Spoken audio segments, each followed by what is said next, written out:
If your life is just about you, you're totally fucked. You're pretty much totally fucked. Just having deja vu right now. I feel like I've done this exact vlog. Like, but it's just so obvious. It's just so obvious the limitations of living for oneself. And what's crazy is like that's freaking most of the world.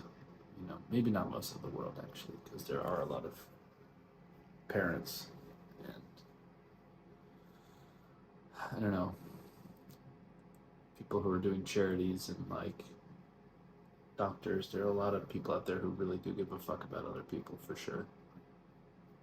But to be truly motivated not for selfish gains is so tricky because the ego is so crafty at figuring out how to get what it wants to satisfy itself.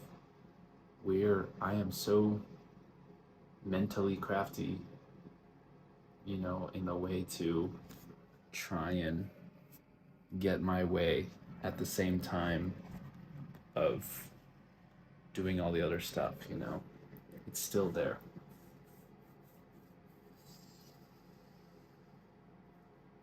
And that version of life is just inherently so much more limited than the version of life which is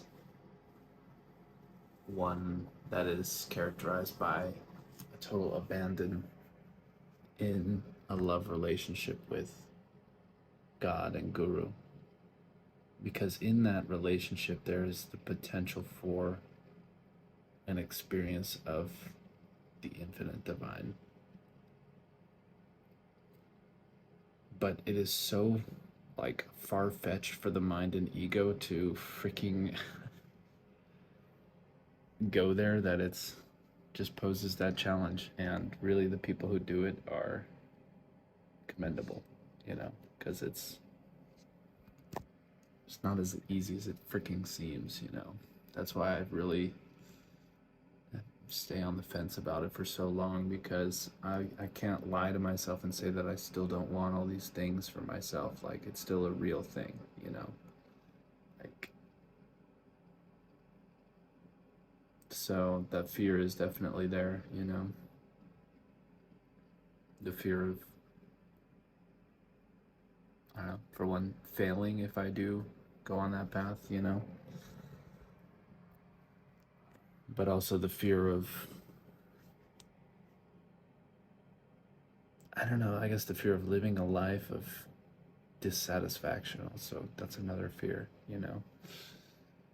Because in my own life experience, I've had many things that are satisfying, albeit they are temporary. So I know that they're not real in that sense. Like, it is Maya. But that's not to say that Maya still doesn't satisfy. Like, she does satisfy it, but then it goes away.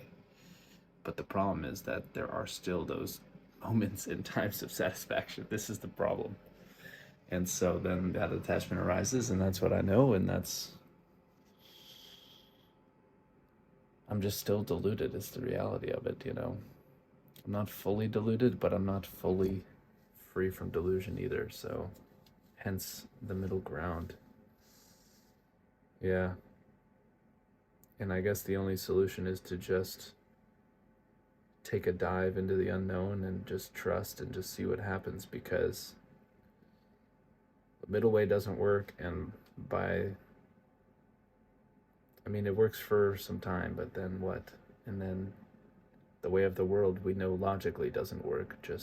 Even basic logic, we know that ultimate satisfaction doesn't come from any of the material pursuits. Even the most wholesome ones, still, there is not ultimate satisfaction there. Even family and charity and all this stuff, still you have to search. Still you're left with yourself. Still you have to let go of all that when you die. So still that connection with the divine must be made at some point. So, it's late. Pass it.